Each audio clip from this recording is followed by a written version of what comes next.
As a law student employed at a legal practice, I deal with a fax machine bombarded with unwanted junk faxes. The head attorney despises this spam and uses it as a training tool for us to hone our research and petition drafting skills. We log every fax, send requests to be removed from their lists, keep detailed records, and wait for repeat offenders. When they fax again, we file a complaint with the FCC and issue a demand letter. On a few occasions, this has provoked angry responses, like receiving faxes of solid black pages. If the faxes stop, we take no further action, but we've pursued small claims court a few times, securing $500 per page in some cases. We also received a fax promoting illegal substances, which we promptly reported to the authorities. I'm not a lawyer but worked at a law firm. A man filed a workers' compensation claim, alleging injuries to multiple body parts, shoulder, knees, back, after a workplace fall. We advised him to avoid social media. He claimed he didn't use it, so no issue. During the trial, he told the judge he was a former spin class instructor, unable to teach since the accident.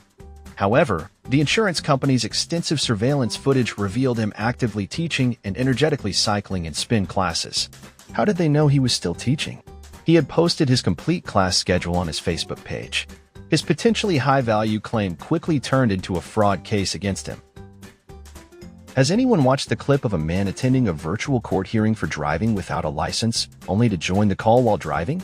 Without a license. My wife's attorney prohibits all clients from using social media after losing a major case. It was a wrongful death lawsuit where a man's wife had died, an easy win.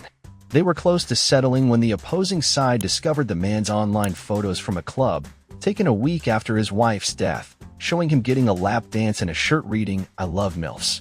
Evidently, they concluded he wasn't experiencing much grief or suffering. Not a lawyer.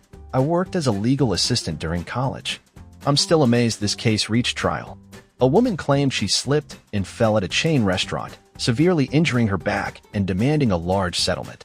She said she slipped on butter on the floor. During cross-examination, she was asked what kind of butter and replied, "The small butter pats from the buffet." The defense promptly recalled the restaurant manager, who confirmed the restaurant had never used that type of butter. The case collapsed quickly. Hilarious. With absolute confidence, he shouted at the arresting officer, "It's not domestic violence. I'm on public property." His expression showed he genuinely believed he'd outsmarted the cop, but